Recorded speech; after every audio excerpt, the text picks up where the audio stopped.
ठीक है. We even come to know that the bacteria themselves can be classified into two, that is the gram positive one and gram negative one, and the antibiotics which are used on gram positive and gram negative, they are of different type. Okay, so now we have increased the scope of their functioning.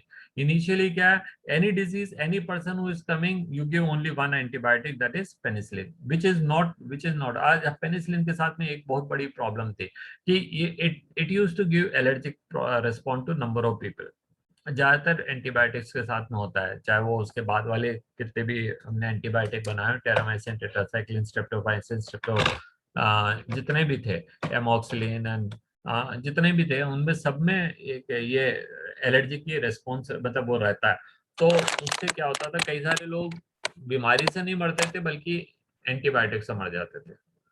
फिर बाद में हमें मालूम पड़ा कि भाई ये ऐसा भी होता है, तो फिर उसका भी तरीका निकाला कि पेशेंट जो होते आते थे, उनको एंटीबायोटिक देने से पहले स्मॉल अमाउंट ऑफ एंटीबायोटिक यहाँ पे लगा देते, हाथ पे, मेरा हाथ दिखेगा, हाँ यहाँ पे स्मॉल अमाउंट ऑफ एंटीबायोटिक, तो बिल्कुल मतलब मे बी अ ड्रॉप, वो यहाँ पे लगा करके ऊपर ही ऊपर, एंड देन द डॉक्टर्स और नर्सेज जो है वहाँ पे एक सर्कल खींच देते और बोलते थे पेशेंट को कि बैठ जाओ उधर 10 मिनट के लिए. And after 10 minutes you come and tell me कि आपको कोई भी चक्कर आया है, आपको कोई गिडीनेस हुई, आपको वॉमिट आया है, आपकी कहीं सूजन हुई है, आपको कुछ और टाइप का थपेड़ा वगैरह बच गया बॉडी के ऊपर, कुछ भी टाइप का अगर आपको रेस्पॉन्स दिया है, तो फिर डॉक्टर वो इंजेक्शन नहीं देते थे. बिकॉज मैंने खुद ने देखा है, my mother was a nurse, and मैंने खुद ने देखा, कई बार मैं हॉस्पिटल चला जाता था तो आई यूज्ड टू सी ऐसा, और कई लोगों को मैंने देखा है बहुत बुरे हालत में, बहुत बहुत ज्यादा एलर्जिक रेस्पॉन्स, पूरी बॉडी में रेड रेड चत्ते उठ कर आ जाते, then immediately they used to give that anti serotonin, Avil और डेकेट्रॉन का इंजेक्शन टू सबसाइड इट, नहीं तो वो मर भी सकता है. ठीक है, क्योंकि वो ब्लड वेसल्स को कंस्ट्रिक्ट कर देगा, ब्लड फ्लो रुक जाएगा. तो there were lot of problem used to be associated with it. हालांकि these all are not the part of our book, हमारे कोर्स का भी कंटेंट नहीं है. हमारे कोर्स में केवल एंटीबायोटिक्स के बारे में बताया, तो we have to discuss only about antibiotic. तो अभी हम यहाँ पे बात कर रहे थे एंटीबायोटिक की. तो एलेक्जेंडर फ्लेमिंग का तो हमने नाम पढ़ लिया. अब इसके साथ में दो नाम और पढ़ेंगे, होवरी एंड चेन का, यहाँ पे दिया है ना, फ्लोरी एंड चेन का. ये फ्लोरी एंड चेन जो थे वो दो अमेरिकन साइंटिस्ट थे जिन्होंने पहली बार इसको यूज किया as an antibiotic for treatment of various diseases. ठीक है, और इनको इसके लिए नोबेल प्राइज भी मिला 1945 में. और the product they brought out much before that. ठीक है, तो ये नाम थे Howard Florey and Ernest Chain. तो अर्नेस्ट चेन और हॉवर्ड फ्लोरी ने मिल करके जो है इनका इनका जो नॉलेज है अलेक्जेंडर फ्लेमिंग का, उसको लेकर के कॉपीराइट किया और उन्होंने अपना प्रोडक्ट इससे बनाया और उन्होंने एंटीबायोटिक बनाया. वो एंटीबायोटिक वाज यूज्ड एक्सटेंसिवली, लिखा है देखिए, antibiotic was used extensively to treat American soldiers. देखिए मतलब लड़ाई में सब कुछ जायज है. उन्होंने वो नॉलेज पास ऑन नहीं करी जर्मन वालों को कि भाई आप भी लगा लो अपने पेशेंट के लिए. American soldiers in the world war 2, ठीक है, सेकेंड वर्ल्ड वॉर के टाइम में 1945 में. फर्स्ट वर्ल्ड वॉर के टाइम में ये डिस्कवर नहीं हुई थी, तो उसमें तो बहुत ज्यादा लोग मरे थे. सेकेंड वर्ल्ड वॉर में भी मरे तो ज्यादा हैं, पहले उससे भी ज्यादा मरे, लेकिन ट्रीटमेंट होकर के कई लोगों को बचा लिया गया. क्योंकि फर्स्ट वर्ल्ड वॉर के टाइम में जो है एरोप्लेन्स वगैरह का इतना ज्यादा यूज नहीं हुआ था. सेकेंड वर्ल्ड वॉर में तो आप जानते ही 6 अगस्त आ ही रही है. आज कितनी तारीख हो गई, आज 28 है, 28, 29, 30, 31 और 1 2 3 4 5 6. And you know 6 August was the day of क्या कहते हैं anniversary of atom bomb which was dropped on Hiroshima, and 7th को नागासाकी. ठीक है, तो ये सारी चीजें ना आपको पता है वो 10:10 क्यों दिखाते हैं घड़ी के, 10:30 अगर कोई भी घड़ी का एड आता है तो उसके अंदर वो दिखाते हैं. तो that is actually a time related to that atom bomb which was dropped, है ना, 10:30 40 सेकेंड्स पे. चलिए, तो ये अलेक्जेंडर फ्लेमिंग का नाम आप याद रखिए, अर्नेस्ट चेंग का और हॉवर्ड फ्लोरी का नाम आप याद रखिए। इन्होंने जो है पहली बार इसको एंटीबायोटिक के फॉर्म में, इंजेक्शन एंड टैबलेट्स के फॉर्म में उतारा था, और इसके लिए इनको वर्ल्ड वॉर क्या कहते हैं, नोबेल प्राइज मिला। ठीक है, तीनों को मिला है, डिस्कवर करने वाले को भी और इनको। After penicillin other antibiotics were also produced from the other microbes, and can you name some of the antibiotics and find out from the sources. तो आपको मैंने बताया नाम बहुत सारे हैं, है ना, और आज की तारीख में हम सिप्रोफ्लॉक्सासिन यूज कर रहे हैं along with number of other type of this. तो ये कॉम्बिनेशन यूज करने से क्या होता है, एक तो एलर्जिक रेस्पॉन्स कम हो जाता है, दूसरा वो जो उनका नैरो स्पेक्ट्रम है, आपको पहले क्या होता था, मैंने आपसे बताया कि कोई सा भी वुंडेड आदमी आ रहा है सबको पेनिसिलिन दे दी। आज हम ऐसा नहीं कर रहे हैं। First we have to find out the disease, कौन सी डिजीज है, पिन पॉइंट करना कौन सी डिजीज है, and then we give according to the that what type of antibiotic, because now we know that gram positive bacteria जो है उनके लिए कुछ अलग तरह के एंटीबायोटिक काम आ रहे हैं, ग्राम नेगेटिव के लिए कुछ अदर टाइप के एंटीबायोटिक काम आ रहे हैं, किसी में जो है कॉम्बिनेशन काम आ रहा था, किसी में कुछ और काम आ रहा था, तो उसी हिसाब से हम उनको ट्रीटमेंट करेंगे। सो टुडे जो है the effectiveness of the treatment of through antibiotic is very high. ठीक है, हाउएवर इंडिया में antibiotics are used much more in quantity than anywhere in world. और छोटे छोटे बच्चों को हम इतना एंटीबायोटिक दे देते हैं, हम देखते हैं कई लोगों के दांत खराब हो रहे हैं, कई लोगों को पे, और उससे क्या होता है ना कि in due course of time बच्चे के अंदर रेजिस्टेंस बचती ही नहीं है। जरा सा कोई बीमार हुआ, माँ बाप भी बिल्कुल चेन नहीं है, जरा सा बीमार हुआ फट से लेके डॉक्टर के पास। अरे let the body also combat with it, body के अंदर भी उसकी खुद की रेजिस्टेंस है, let it develop, let it, वो तो टाइम तो लगेगा, 2-3 मतलब 1-2 दिन तो लगेंगे। ये थोड़ी बुखार आया फट से डॉक्टर के पास ले, डॉक्टर ने भी कहा। क्या होता है ना, मतलब इंडिया में ये ट्रेंड हो गया है कि हर आदमी ये जानना चाहता है कि भाई कौन से डॉक्टर की दवाई जल्दी ठीक करती है। तो कोई से भी बीमारी को ठीक होने में टाइम लगता है, may be 2 days, 3 days, 4 days, 5 days, 6 days, 7 days, कोई ना कोई टाइम तो लगेगा। अगर आप उसको जल्दी ठीक करना चाहते हैं करके आपने ओवरडोज ऑफ एंटीबायोटिक दे दी है, तो you are playing with the body's own resistance. तो फिर क्या होगा, बॉडी को आपने रेजिस्टेंस डेवलप करने का टाइम ही नहीं दिया। तो इन in case of in the second case और थर्ड केस आपकी बॉडी के अंदर जो है कोई मेमोरी सेल्स बची ही नहीं है जो उसके साथ अगेंस्ट कर लड़ने के लिए तैयार कर पाए। तो ये एक रॉन्ग प्रैक्टिस है। हमको जो है मतलब थोड़ा सा टाइम देना चाहिए। डॉक्टर्स का क्या है, वो तो आप जहाँ मतलब दवाई नहीं भी चाहिए होती है वहां पे भी आप डॉक्टर पास जाएंगे, वो डेफिनेटली कुछ तो लिखेगा, विटामिन से लिख के दे देगा, मल्टीविटामिन लिख के दे देगा, कुछ सिरप लिख देगा, टॉनिक लिख देगा, कुछ भी कुछ भी दवाई लिख देगा। ठीक है, कुछ ऐसी दवाइयाँ भी होती हैं जिनसे कोई नुकसान नहीं होता है, तो वो दिल लिख देगा। हाँ, और हो भी रहा है तो उसके क्या जा रहा है। इवन अगर आप भी कभी डॉक्टर बनेंगे तो शायद ऐसा ही करेंगे। तो यही है ना। डॉक्टर्स को देखो एक लाइन लिखना होता है और वो कितना पैसे ले लेता है। कोई भी पेशेंट जाता है उनके पास में, डॉक्टर साहब कुल मिलाकर के एक चीज प्रेस्क्राइब करते हैं वो, and they are not doing anything more than that, and they are charging such a huge.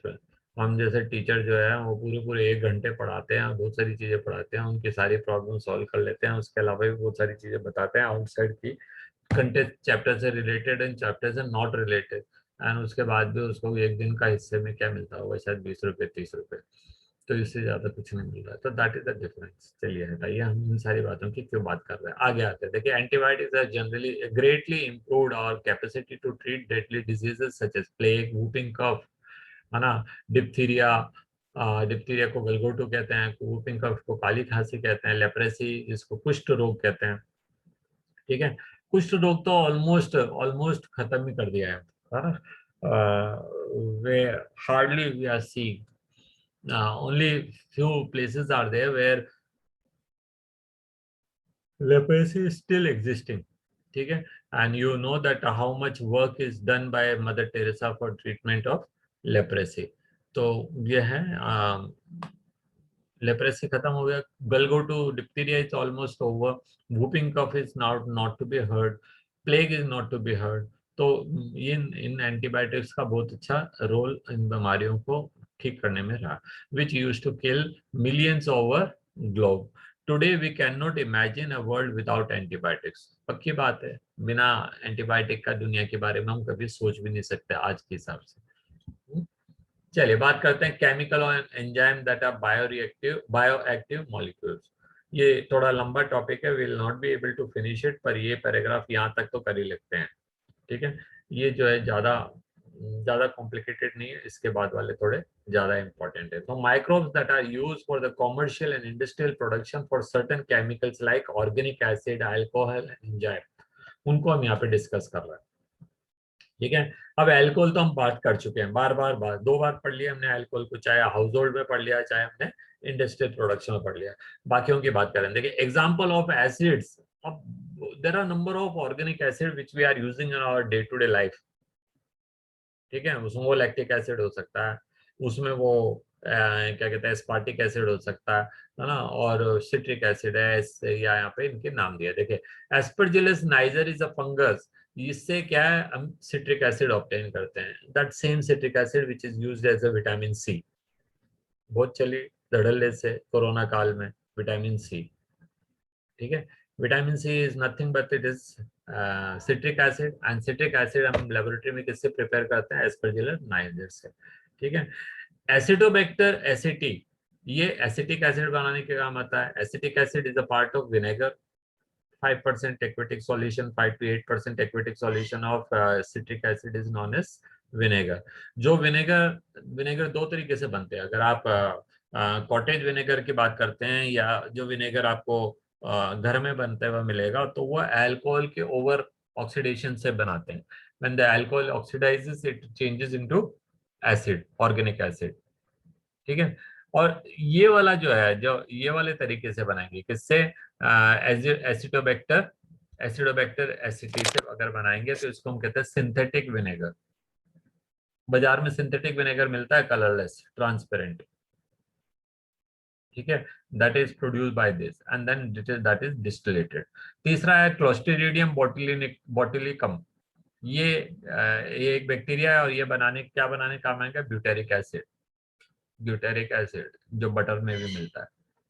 ठीक है, और लैक्टोबैसिलस तो अपन पढ़ ही चुके हैं। लैक्टोबैसिलस जो है वो लैक्टिक एसिड बैक्टीरिया बनाते हैं और वो कर्ड में होता है। ठीक है, तो ये 4 एसिड्स है जिनके बारे में हमने पढ़ा है, नाम से याद रखिए आप इनको। एस्परजिलस नाइजर, ऐसे टेबल बना लीजिए, इनका फंक्शन यूज आपको नहीं लिखना है, तो आपको यूज के बारे में चिंता नहीं करना है, आपको सिर्फ नेम ऑफ बैक्टीरिया लिखना है इधर, बैक्टीरिया, और उसका यूज लिखना है। ठीक है, पहला वाला है एस्परजिलस, ASPERGILLUS,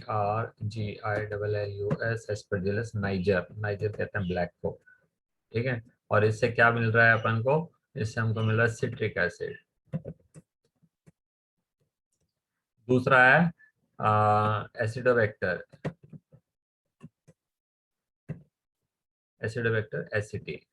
तो ये तो नाम से ही समझ में आ रहा है कि एसिडोबैक्टर एसिटी क्या बना रहा हुआ है, एसिटिक एसिड बनाएगा। एसिटिक एसिड, एसिटिक एसिड जो है विनेगर का पार्ट है। तीसरा है क्लोस्ट्रीडियम, CLOSTRIDIUM,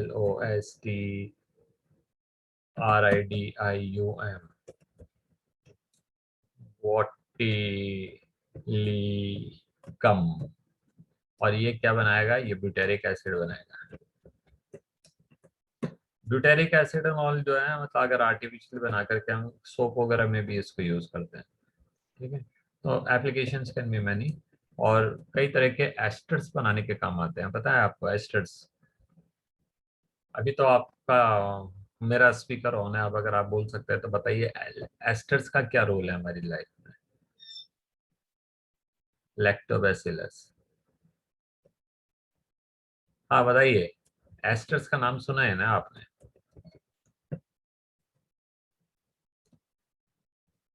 फिर बंद हो गई क्या आवाज। सर स्वीटनिंग के काम आता है। हाँ, हाँ नॉट एग्जैक्टली स्वीटनिंग, बट जितने भी आप एसेंस यूज करते हैं, चाहे कोई भी टाइप का खाने का प्रिपरेशन आपने किया हो, और जितने भी टाइप के डिओड्रेंट्स आप यूज करते हैं, और जितने भी तरह के साबुन, और जितनी भी चीजें हैं जिसके अंदर आप खुशबू वाली चीजें ऐड कर रहे हैं, वो सब एस्टर्स होता है। Esters are sweet smelling substance, not sweet, sweetness नहीं होती है उसके अंदर, they are sweet smelling substances, तो स्मेल देते हैं। तो वहाँ डिफरेंट टाइप के एसिड्स एंड अल्कोहल को कंबाइन करते हैं, different type of acid and different type of alcohols when combined they are producing esters, and different esters have got different smells. तो ये जो भी आप यूज कर रहे हैं आपके घरों में, ये जितने भी कैंस हैं, ये तो यहाँ पे खाली पड़ा हुआ था, तो जितने भी ये हैं, चाहे आप साबुन लें, चाहे आप विम बार लें। अब आप सोच रहे हो विम बार जिसके ऊपर वो बोल रहा है कि 100 नींबुओं की शक्ति, एक नींबू भी काम नहीं आता उसमें। एक नींबू भी अगर आप जाके आप पूछ ले, फैक्ट्री में पूछ ले कि भाई आपके यहाँ पे कितने नींबू आते हैं रोज के, अगर 100 नींबुओं की शक्ति एक विम बार में रहेगी तो वो रोजाना कितने विम बार बनाते होंगे, तो इंटू 100 कर लीजिए, इतने नींबू लेके आते हैं वहां। तो वो तो एक एक एक डायलॉग है उनका बोलने का, वो बोल दिया उन्होंने 100 नींबुओं की शक्ति, बिकॉज 100 नींबुओं के जैसे रस का जो है वो उसका कंसंट्रेटेड फॉर्म वो यहाँ पे यूज कर रहा है। तो ये एस्टर्स है, ठीक है। तो एस्टर्स आर एडिबल, एस्टर्स को हम खा सकते हैं, और एस्टर ऑर्गेनिक एसिड और अल्कोहल के बनने से बनते हैं। ऑर्गेनिक एसिड हार्मलेस, हम उसको खा सकते हैं, कोई दिक्कत नहीं है, और अल्कोहल हम पी सकते हैं, कोई दिक्कत नहीं है, ठीक है। तो इसलिए वो जो है इसके एस्टर्स बनाते हैं, और एस्टर से जो है उसमें अलग अलग तरह की स्मेल रहती है।